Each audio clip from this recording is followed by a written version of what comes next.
સામાય ક્યારે ને કેવી રીતે કરવું તે બતાવે છે. રજની દિનયો અંતે એમ બેની વ્યાખ્યા સમજ. રજની દિનયો અંતે તદયવ સંભાવનીયમ વિચલિતમ ઇતર યત્ર પુનઃ સમયે ન કૃતમ દોષાય તદગુણાય કૃતમ. એ સામાયક રાત્રિ અને દિવસના અંતે રાત્રે ને અંતે હવારમાં નિવૃત્તિ હોય, બંધન ઉપાધિ ન હોય, વેપાર શરૂ કર્યો નથી, રાત્રિ નિંદ્રામાંથી શાંત, દિવસના અંતે બધો વેપાર કરવો ન હોય, હવે તો હોઈ જવાનો કેવો પ્રસંગ હોય, નિવૃત્તિ.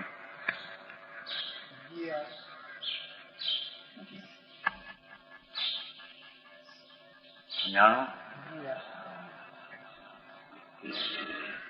રાત્રિ અને દિવસના અંતે અવૈચલિતમ એકાગ્રતા પૂર્વક અંદર એક અગ્ર સ્વભાવના લક્ષ્યમાં રાખીને અવશ્ય કરવું જોઈએ.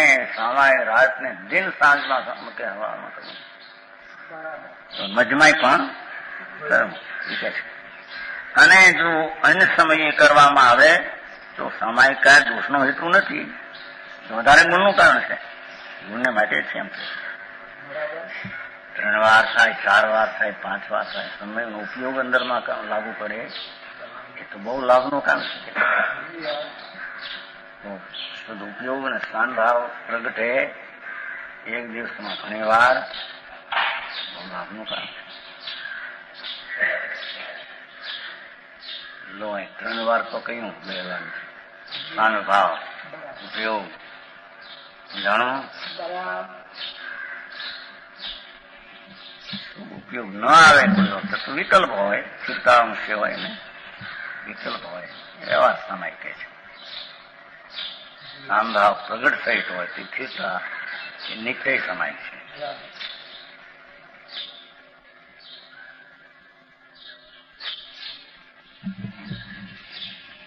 તત્સમાયિકમ રજની દિનયું અંતે અવશ્યમ અવિચલિતમ ભાવનીયમ પુનઃ ઇત્ર અત્ર સમયે દોષાય કર્તમ ન કિંતુ તદગુણાય કર્તમ અસ્તિ. તે સામાયિક પ્રત્યેક સાવકે જો સામાયિક શબ્દ પડ્યો છે ને એની નીચે વ્યાખ્યા છે.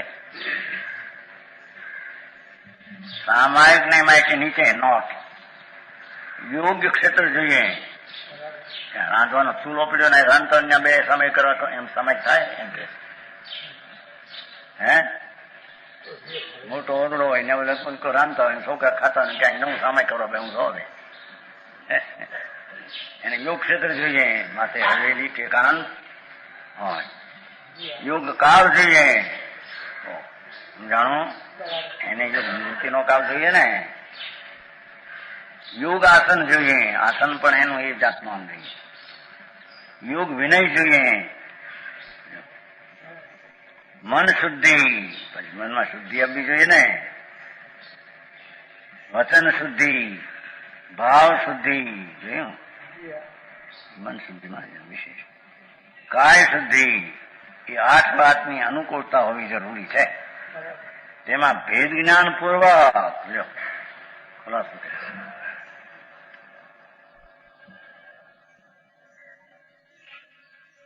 પુણ્યના પરિણામ ને પાપના પરિણામથી આત્મા ભિન્ન એવા ભેદ જ્ઞાન પૂર્વક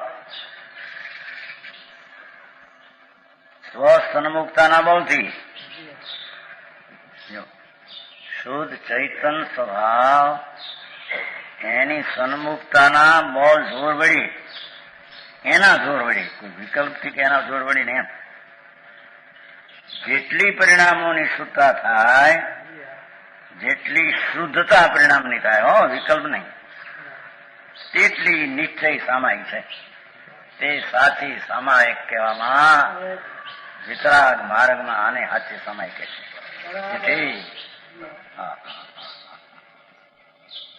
એ જગતને સત્ય કાને ન પડે એ વિચારે કેલી નીચેનો યોગ કેદી કરે અને સ્થિરતાનો તો કેદી કરે. એમને અધર ને અધર વખત ચાલ્યો જાય છે.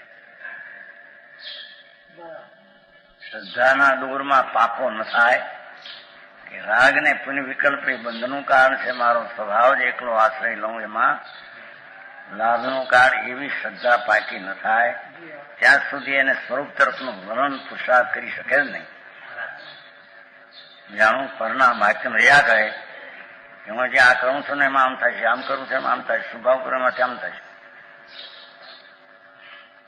એની શ્રદ્ધામાં પહેલું એ તો નક્કી કરવું જોઈએ કે રાગ આદિ ભાવ જે છે બે થી હટીને સ્વભાવના સન્મુખમાં થવું એ જ સમ્યક દર્શનનું કારણ છે. પછી ભેદ જ્ઞાન પૂર્વક સ્વરૂપમાં વિશેષ સન્મુખતા સ્થિરતા એ સામાયિક છે. સમજાણું કાંઈ? ત્યાં વર્તતા શુભ રાગને વ્યવહાર સામાયિક કહેવામાં આવે છે. વિકલ્પ હોય એને નિશ્ચય ભેદ જ્ઞાન છે, ભેદ જ્ઞાન છે, રાગથી ભિન્ન પડેલો છે એવા ભાનવાળો છે, એને સ્થિરતાનો અંશ જેવો છે ને શુભ રાગને વ્યવહાર સામાયિક કહેવામાં. નિશ્ચય સમ્યક દર્શન જ્ઞાન પૂર્વક જેણે કસાઈની બે ચોકડીઓનો ભાવ કર્યો છે, જેણે આત્માના અંતર અનુભવમાં આત્માની પ્રતીતમાં સ્વભાવની શ્રદ્ધામાં નિશ્ચય સમ્યક દર્શન પ્રગટ કર્યું સ્વાશ્રય એ સહિત જ્ઞાનપૂર્વક જેણે કસાઈની બે ચોકડીનો અભાવ થયો છે તેનો સ્વભાવનો આશ્રય બની થયો છે તે જીવને સાચા અનુવ્રત ને સામાયિક વ્રત હોય છે. એવા જીવને સાચા અનુવ્રત ને સાચી સામાયક હોય, બીજાને ખોટી અનુવ્રત ને ખોટી સામાયક. નિશ્ચય સમ્યક દર્શન ન હોય તેના વ્રતને સર્વજ્ઞ દેવે બાળ વ્રતને અજ્ઞાનમય વ્રત કહેલ છે. એ સામાયિક પ્રત્યેક સાલ કે રાતના અંતે દિવસના અંતે પ્રભાતે અને સંધ્યાકાળે જરૂર નિયમપૂર્વક કરવું જોઈએ. નિયમપૂર્વક બાકીના વખતે જો સામાયિક કરે તો ગુણ નિમિત્તે હોય પણ દોષ નિમિત્તે નથી. વધારે પણ કરવા પણ બે વખતે તેને સમજાણું કાંઈ? તથાપિ કહાનવાણીના અંકાયે મૂલ્યના કદી. તથાપિ માતવાણીના અંકાયે મૂલ્યના કદી. પરમ કૃપાળુ પૂજ્ય સદગુરુ દેવનો જયો. પ્રસામૂર્તિ પૂજ્ય ભગવતી માતનો જયો. જીનવાણી માતનો જયો. પરમિત્રા દિગંબર જૈન ધર્મનો